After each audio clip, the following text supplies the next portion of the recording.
Next we move to the maxilla. The maxilla is the bone that supports the teeth of the upper jaw. Okay, so it comes from along here down to the midline and then clear back into here. Here you can see the suture that connects the maxilla to the zygomatic bone.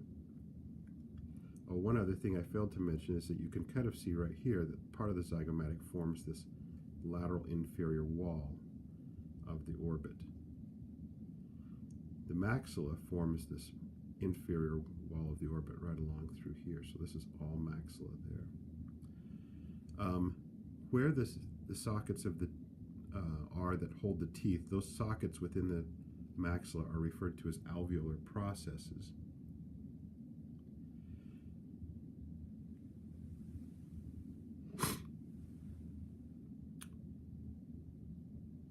Okay, the maxilla also, let me just hit a couple of other points here in the front.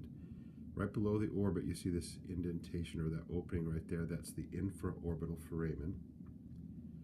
Right here, you can see this kind of protruding spike. That's the anterior nasal spine.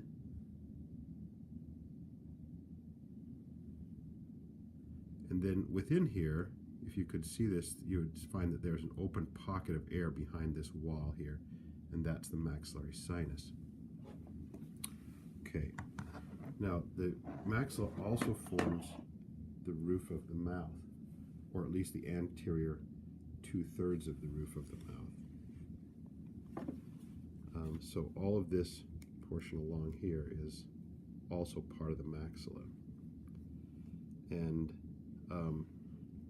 this flat plate that forms that roof of the mouth is referred to as the palatine process. The two palatine processes of the two halves of the maxilla come together to form that anterior portion of the palate or hard palate. At the anterior end of the hard palate is this opening here that's called the incisive foramen.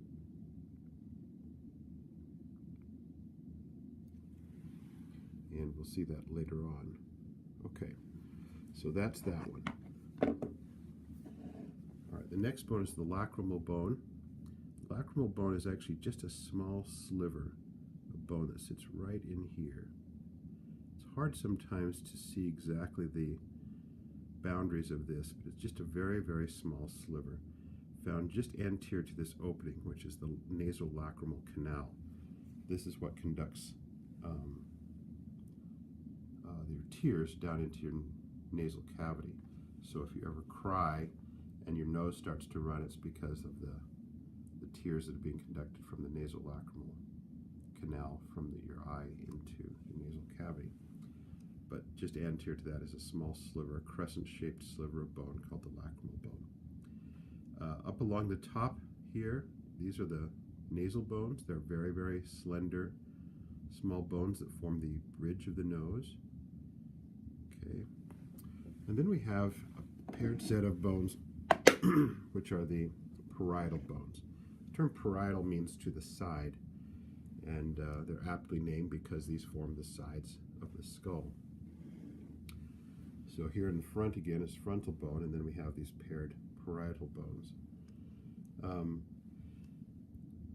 The suture that connects the parietals to the frontal is referred to as the coronal suture along here, and the suture that connects the two parietal bones to each other is called the sagittal suture.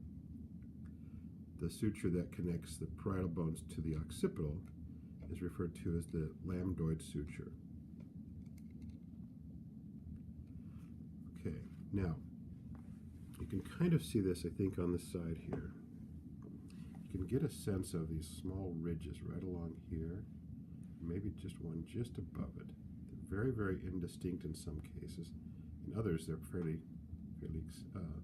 clear. These are referred to as the temporal lines, and they're the connection point for the temporalis muscle along the side of the parietal bones. Okay, so that's the parietal bone. Next we move to the temporal bone. Temporal bone's a little complex because it's got so many different parts to it. It's got a broad flat part that forms the side of the head here. And you can't really see that, but there's a suture that comes along the side here. I'll show it to you on this skull here. It's a lot easier to see. This suture here is referred to as the squamous suture. It connects the temporal bone to the sphenoid and to the parietal here. So that's the squamous suture. This flat portion of the temporal bone is the squamosal portion, or the squamous portion. And then you see the bone kind of coming back here, forming this large bump called the mastoid process. And then here's the external auditory meatus. That's the ear hole. And then you see this portion protruding forward here. All right, that's only part of the temporal bone, the part that you can see from the outside. There's even more that you can see from the inside here. So you can see this kind of ridge coming along here, and this part right through here, all of that is temporal bone. Okay, so the three parts of the temporal bone are the squamous portion, the tympanic portion that's found here around the eardrum or tympany, or the ear hole, I should say. And then we have the petrous portion, this portion coming into the interior. All right, so those are the three parts, squamous, tympanic, and petrous. Petrous refers to hard or petrified, like a rock, because it's quite dense bone right through there. Okay, so there's a lot of things to be able to see on this. As we start from the outside here, again, this is the squamous portion. You see the squamosal suture coming up along there, or squamous suture. Then we have the zygomatic process, which is the posterior part of the zygomatic arch. So this is all zygomatic arch, formed by the zygomatic process of the temporal bone and the temporal process of the zygomatic bone. That forms the zygomatic arch. Then we have the external auditory meatus, the ear hole, and your mandible is going to sit right in this indentation right here. The head of the mandible will sit right in there, and that's called the mandibular fossa. When the mandible is in place, the joint formed by the mandibular fossa and the mandible itself is called the temporal mandibular joint, or the TMJ.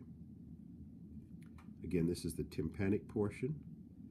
We have the external auditory meatus, the mastoid process, this heavy, thick knob of bone there. And then just medial to that, you can see this little spike, and that's called the styloid process. If we look carefully at the bottom side of that, between the two, you'll see a small opening right in here, and that's called the stylomastoid foramen. Stylomastoid foramen. Okay, and then finally, we've got this petrous portion here.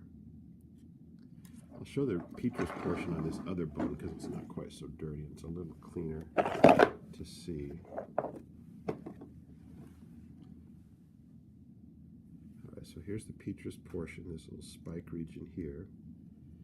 On the anterior side of that, you'll see a canal running straight through here. That's the carotid canal. And on the posterior side, you'll see this opening here, which is the jugular foramen. Just above the jugular foramen, so notice that's kind of this big irregular shaped opening, and then just above that you'll see the internal auditory meatus.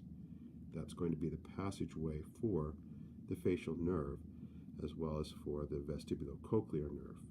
So nerves 7 and 8 pass through that opening right there, internal auditory meatus.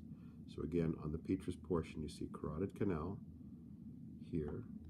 Let's see if I can get a better shot of that. It's not this opening coming straight down. That's not the one. It's the one going backwards that way. That's carotid canal, jugular foramen, internal auditory meatus.